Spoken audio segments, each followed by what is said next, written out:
Hello and welcome दोस्तों, स्वागत है आपका हमारे यूट्यूब चैनल में। दोस्तों आज की इस वीडियो में हम बात करने वाले हैं बीए सेकेंड ईयर के समाज शास्त्र के एक इम्पॉर्टेंट क्वेश्चन जो कि है अपराध के प्रमुख सिद्धांतों की संक्षिप्त व्याख्या कीजिए। दोस्तों अपराध के प्रमुख सिद्धांतों की व्याख्या, संक्षिप्त व्याख्या या इस पर टिप्पणी लिखने के लिए आपके एग्जाम्स में कई बार ये क्वेश्चन पूछा जा चुका है। तो चलिए देखते हैं कि हम अपराध के प्रमुख सिद्धांतों को किस प्रकार से एग्जाम में लिखेंगे और समझते हैं कि अपराध के प्रमुख सिद्धांत जो है वो कौन कौन से हैं। तो अपराध के प्रमुख सिद्धांतों में जो है पहला सिद्धांत है शास्त्रीय सिद्धांत। शास्त्रीय सिद्धांत में देखते हैं क्या है, अपराध शास्त्र के इस सिद्धांत का प्रतिपादन सर्वप्रथम बेकेरिया द्वारा किया गया। शास्त्रीय सिद्धांत सुखवादी मनोविज्ञान पर आधारित है। इस सिद्धांत के अनुसार व्यक्ति अपराध इस कारण करता है क्योंकि ऐसा करने से उसे सुख प्राप्त होता है। इस सिद्धांत के प्रतिपादक प्रमुख रूप से बेकेरिया एवं बेंथम है। तो दोस्तों शास्त्रीय सिद्धांत जो है बेकेरिया एवं बेंथम ने दिया था और इन्होंने कहा था कि ये जो है मनोविज्ञान पर आधारित है और कोई भी अपराधी जो अपराध करता है वो इसलिए करता है क्योंकि उसको अपराध करने में खुशी मिलती है, यानी कि सुख प्राप्त होता है। तो शास्त्रीय सिद्धांत में बेकेरिया का क्या मत है देखते हैं।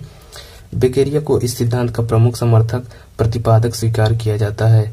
इसकी विचारधारा सुखवादी दर्शन पर आधारित है। प्रत्येक व्यक्ति का व्यवहार सुख एवं दुख के परिणामस्वरूप निर्देशित होता है, इसलिए प्रत्येक व्यक्ति को व्यवहार और अपराध के प्रकार के अनुसार दंड देना चाहिए। बेकेरिया का कहना है कि सभी अपराधी कानून निर्माण सरकार को करना चाहिए।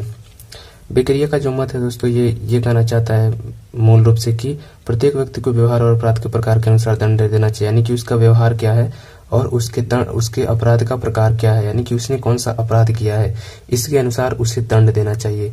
दोस्तों ये बातें आपको लग रही होगी कि ये तो सबको मालूम है, लेकिन ये बहुत पहले का मत है, बहुत पहले का सिद्धांत है। इसलिए इस प्रकार से बेकेरिया ने कहा था कि जो व्यक्ति है उसको उसके व्यवहार और अपराध के प्रकार, यानी कि उसने किस प्रकार का अपराध किया है, उसी के अनुसार दंड देना चाहिए।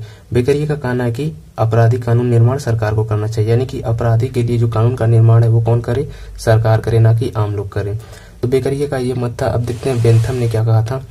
बेंथम का मत है कि समाज कल्याण के एक व्यवस्थित कानून होना चाहिए, यानी कि समाज कल्याण के लिए एक व्यवस्थित कानून होना चाहिए और अगर कोई व्यक्ति चेतन अवस्था में इस कानून का उल्लंघन करता है तो उसे दंड देना चाहिए, अवश्य देना चाहिए। अनजाने में यदि कानून का उल्लंघन करता है तो उसे अपराध नहीं मानना चाहिए। दोस्तों बेंथम का यहाँ मानना है कि कई लोग अनजाने में कई गलतियां कर बैठते हैं जिनको पता ही नहीं होता कि ये गलती है, लेकिन उसके लिए भी उन्हें दंड भुगतना पड़ता है।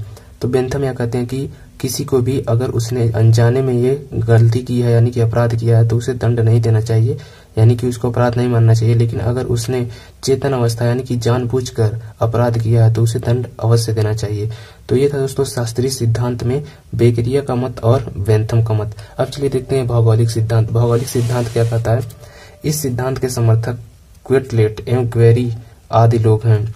इस सिद्धांत के अनुसार भौगोलिक परिस्थितियां प्रत्येक समाज और व्यक्ति को प्रभावित करती हैं। क्विटलेट और गेरी ने अपराध को एक सिद्धांत बताया था। इसके अनुसार अनुकूल भौगोलिक परिस्थितियां ही अपराधों की संख्या में वृद्धि के कारण हैं।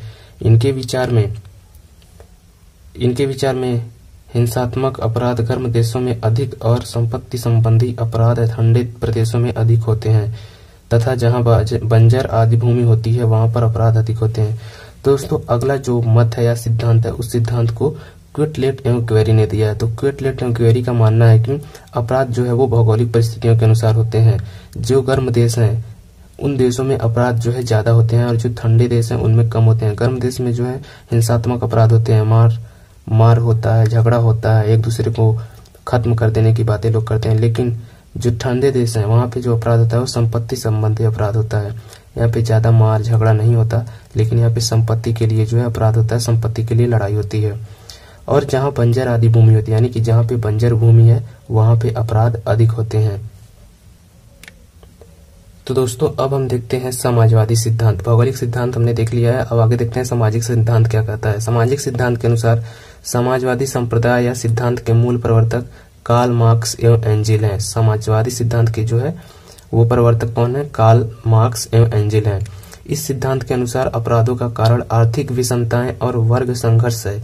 यदि किसी समाज में अत्यधिक आर्थिक विषमता हो जाए तो उस समाज में अपराधों की संख्या भी अधिक हो जाती है। समाज की आर्थिक दशाएं अपराध के लिए उत्तरदायी हुआ करती हैं।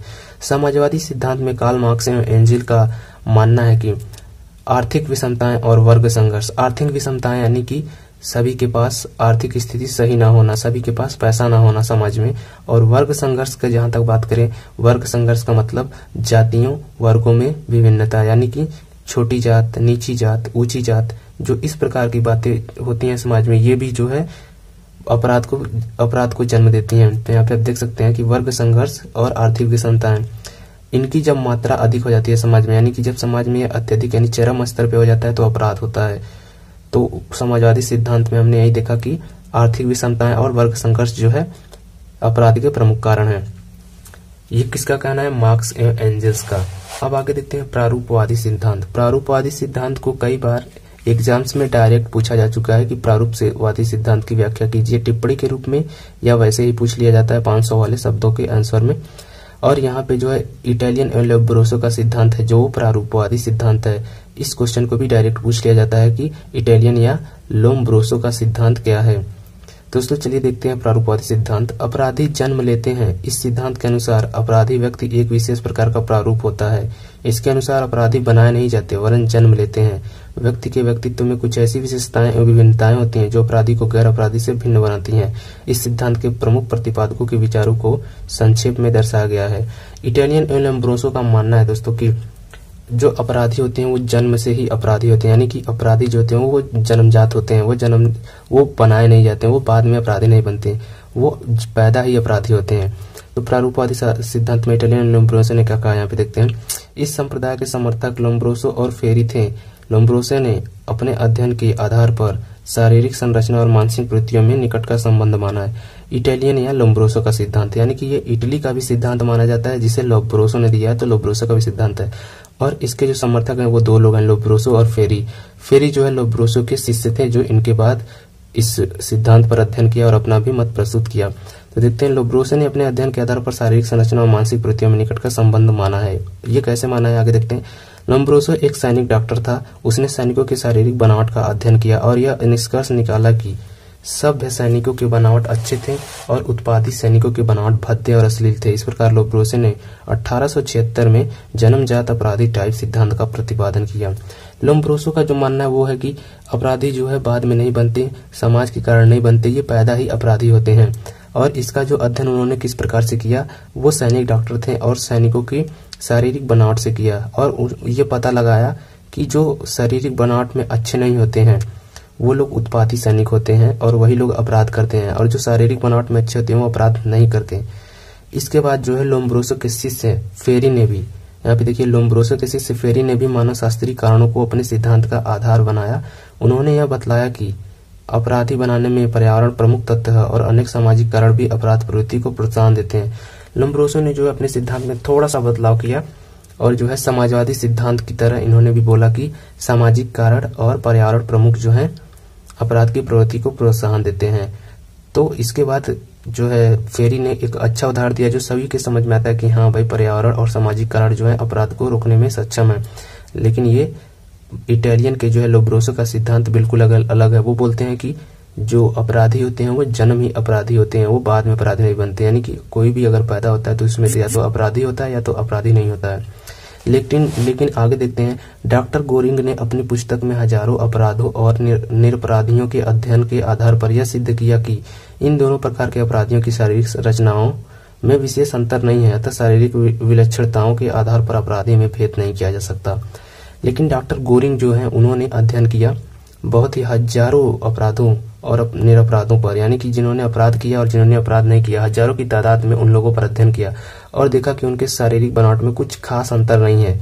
इसलिए हम ये मान सकते हैं कि शारीरिक विलक्षणताओं के आधार पर अपराधी में भेद नहीं किया जा सकता, यानी कि शारीरिक रूप को देखकर अपराध में विभेद नहीं किया जा सकता। लेकिन लोम्ब्रोसो का जो सिद्धांत है वो ये कहता है कि अपराधी को देखते ही पता कर दिया जा सकता है कि अब यह अपराधी है या नहीं है, क्योंकि उसके शारीरिक बनावट से वो पता करते थे। तो ये था दोस्तों शास्त्रीय सिद्धांत, भौगोलिक सिद्धांत, समाजवादी सिद्धांत और प्रारूपवादी सिद्धांत, जो कि प्रमुख सिद्धांत हैं अपराध के।